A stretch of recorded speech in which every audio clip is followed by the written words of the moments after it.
Ni katika Luka 15 na ni kuanzia ule mstari wa 16. Maandiko inasema kwamba mtu huyu alikuwa ameitisha urithi wake kutoka kwa baba yake na akagawiwa mali yake, akaondoka akaenda katika nchi ya mbali. Maandiko inasema akatumia utajiri wake wote na ukakwisha, na maandiko inasema akafika mahali ambapo alikuwa na kula na nguruwe. Lakini maandiko inasema hivi ya kwamba akaamua siku moja, akasema kwamba siwezi kuendelea tena kukaa hapa kula pamoja na nguruwe, kushiriki chakula cha nguruwe, ili hali nyumbani kwa baba yangu kuna chakula cha kutosha. Na akasema kwamba nitarudi hata kama nitafanyika kuwa mtumwa, maana hata watumwa katika nyumba ya baba yangu wanakula vizuri, hawali na nguruwe. Mtu yule akaamuka akarudi, akasema kwamba mstari wa 18 wa Luka 15, akasema kwamba nitaenda nimwambie baba yangu kwamba nimerudi na nilikukosea na ninaomba msamaha. Maandiko inasema kwamba akafanya uamuzi wa kurudi.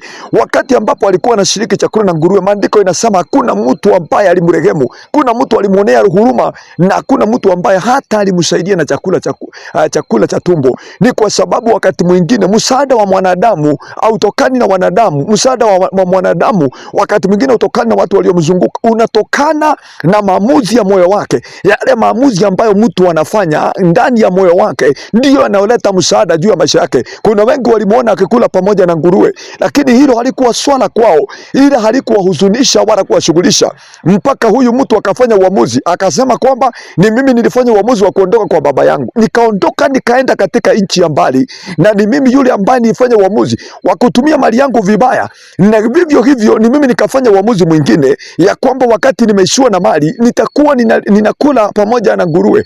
Na hivyo akawa kwamba ni yeye yule mwenyewe ambaye atafanya uamuzi mwingine. Kasema kwamba nitafanya uamuzi tofauti, uamuzi ambao sasa ni wa kurejea katika nyumba ya baba yangu katika jina la Yesu. Msaada wa mwanadamu na wokovu wake uko katika mawazo yake, uko katika uamuzi wa moyo wake. Maandiko yanasema kwamba yeyote yule ambaye atakayefanya uamuzi wa kulitia jina la Yesu katika Warumi 10 mstari wa 13, huyo ndiye ambaye ataokolewa. Kwa hivyo hata katika wokovu uko katika hali ya kufanya maamuzi ya moyo ya kwamba kutoka leo nitalitia jina la Yesu. Hivyo basi Yesu anaweza kuwepo nawe na msaada, lakini mpaka mwanadamu atakapomwitia Yesu ndipo atakapookoka. Mwanadamu asipomwitia Yesu basi hawezi kuokolewa. Maandiko inasema kwamba yule mtu alikaa katika kile kisima cha Bethsaida miaka 38. Watu walikuwa wanamuona akiwa na shida yake na ugonjwa wake, ila maandiko inasema hata watu wa familia hawakumsaidia. Yesu alipokuja katika Yohana 5 mstari wa 7 akamuuliza kwamba mbona umekuwa hapa, maana naona kwamba umekuwa hapa kwa muda mrefu. Yule mtu akasema kwamba sijapata mwanadamu, sijapata mtu wa kunisaidia. Ni kwa sababu wakati mwingine ukigojea wanadamu wakusaidie, utakuwa kwamba umenoa, utakuwa kwamba umepotoka. Ni kwa sababu ni katika hali ya kugojea Mungu ambapo msaada wetu unaonekana. Kwa hivyo yule mtu sasa, siku ile ikawa kwamba ndio siku ya wokovu wake. Wakati mwingine unaweza kukaa miaka mingi ukigoja wanadamu mpaka siku ambayo utaamua kumgeukia Bwana. Maandiko inasema kwamba katika Yohana 3 mstari wa 16, kwa jinsi Mungu aliupenda ulimwengu kwamba alitoa mwana wake wa kipekee Yesu Kristo. Maandiko inasema yule yeyote atakayelitia jina lake, huyo ndiye ambaye